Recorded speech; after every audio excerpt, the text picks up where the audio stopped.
too late. A divorce lawyer's guide to staying together. Welcome both.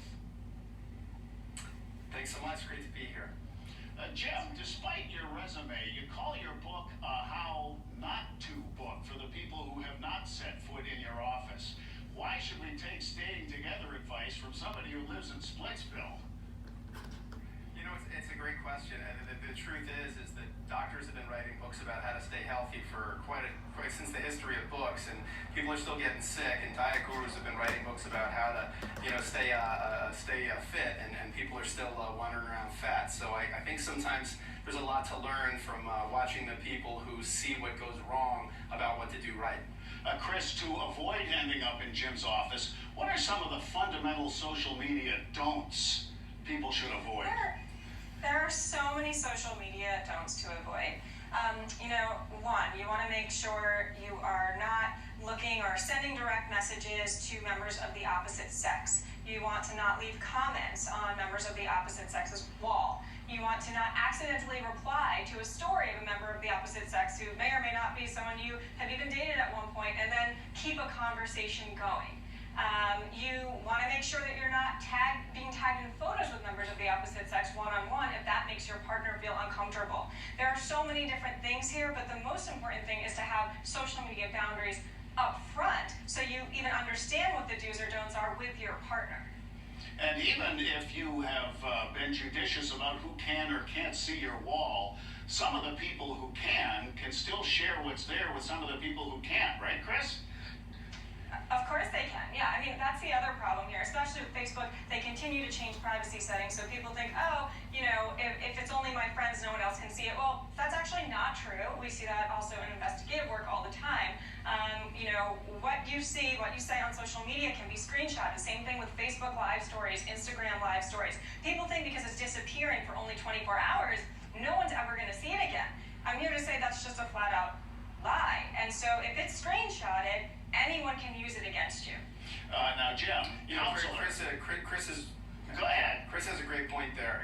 Chris couldn't be more right, and it really is true that people can be as careful as they want in the curation of things. But just as Chris said, once it's out there, it's out there. I have endless clients who've ensured that they have their spouse or soon-to-be ex-spouse blocked, but they don't realize that there's a mutual friend in common, someone they knew during their marriage, who's feeding all of that social media stuff that they think is blocked from their soon-to-be ex-spouse, and it's really just being fed right to this person and used against them in a court of law. So, she's absolutely correct. Screenshots, screen captures, screen grabs. Before I walked in to the studio today, I received a whole array of screenshots from a client of mine from her husband's Facebook wall that she got from an old acquaintance, and they're going to be used against this guy in a custody trial. So it happens way more than anyone would think. Yeah, once it's out there, it's out there. So based on Chris's advice just now, and in a way that you can talk about on TV, counselor, share some social media horror stories that have crossed your desk in the divorce cases you've handled. Well, I mean, if I had $1 for every social media horror story in connection with a divorce, I'd have precisely the same number of dollars I probably have. The truth is, divorce law it's become a tremendous source of information mining for us.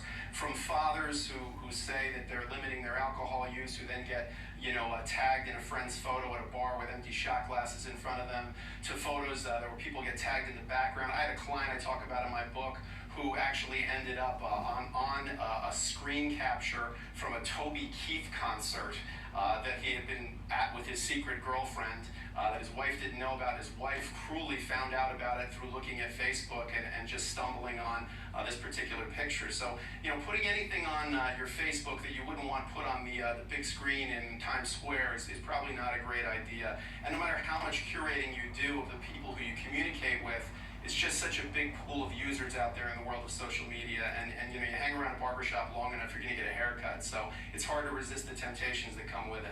Well, Facebook founder Mark Zuckerberg reckons that people have really gotten comfortable not only sharing more information and different kinds, but more openly and with more people.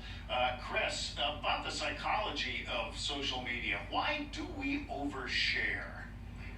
I think we overshare for a number of reasons, but I also think it's because chemically, I think we're almost becoming addicted to that rush. There's been recent studies that have shown that social media usage repeatedly triggers actually a dopamine hi in the user that does it. And so the problem is becoming that it's not just social media anymore. People say, oh, it's social media, it doesn't really matter. No. I think social media is actually replacing so many real world interactions, and that doesn't do it justice. So I think what's happening is social media is essentially replacing the role of our partner. So if you're getting, a dopamine high off of posting something important and you get 50 likes, well, those 50 likes are suddenly more important than the one like of the person that you've chosen to be with you, because there's just more, right? You're just getting more of it. And so the problem is that if you can get that dopamine high and that rush from people, online, then what is the role of your partner in that? Right. Are they still even there? Do you need them? Well, not really. It's actually happening on a biochemical level. Hey, Jim, in chapter 14 of your book, if you're in my office, it's already too late. You define the 5 kinds of infidelity, and number 1 being what you term the freshly discovered soulmate, often discovered on Facebook. Describe how that slippery slope works. Yeah, I think what Chris just said about, the manner in which we get this feedback from social media and the way it reinforces our pleasure centers is absolutely key. If you really think about it, when you're in the greatest moments of your life, when you're with your kids, you're with your spouse, you're having a wonderful meal, something like that, that's not when you're checking your social media. You're checking your social media when you're lonely, when you're bored, when you're sitting, on the subway, when you're sitting by yourself. And so you're using it when you're at a time where you're feeling very susceptible and you're feeling very disconnected from yourself and from your life. Now, meanwhile, what are you looking at? You're looking at an incredibly curated version of someone's life. You're looking at their greatest hits. No one puts on their Facebook or their Instagram, all the pictures of the boring meals they had and the parts of the vacation where they got sunburned. They put up all the pictures where they're having a great time and they're happy. So think about that combination. We've got a perfect storm. We've got a situation where you're looking at a curated greatest hits of everyone else's life while you're sitting in these boring, sullen moments of your own life. And that's going to make everybody feel dissatisfied with what they're doing in that particular moment and think everyone else is having a better time and a better relationship than them. So the idea of the freshly discovered soulmate is really just about people being reconnected on social media with people from their past, sometimes from high school, from college, a simpler time when they had less stress and less difficulties in their time, seeing this curated version of that person's present day life, and then just reconnecting with that person and feeling this deep sense of longing. Because again, we're using this social media at times where we're not feeling deeply connected to our present moment, to our lives. And that just creates for people this sense that where they should be, that the grass on the other side of the fence is so much greener than where they are. Right. We're almost out of time, but Chris, while we have you, we're talking about how careless use of social media can derail personal relationships.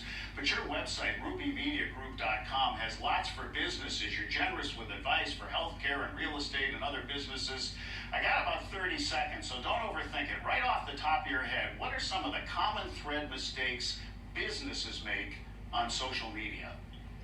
Oh, so many. I mean, the number 1 rule of thumb is that they're spamming people, right? So if they're not really investing in the proper content marketing, they're making it all about them and not about, their customer, their client base.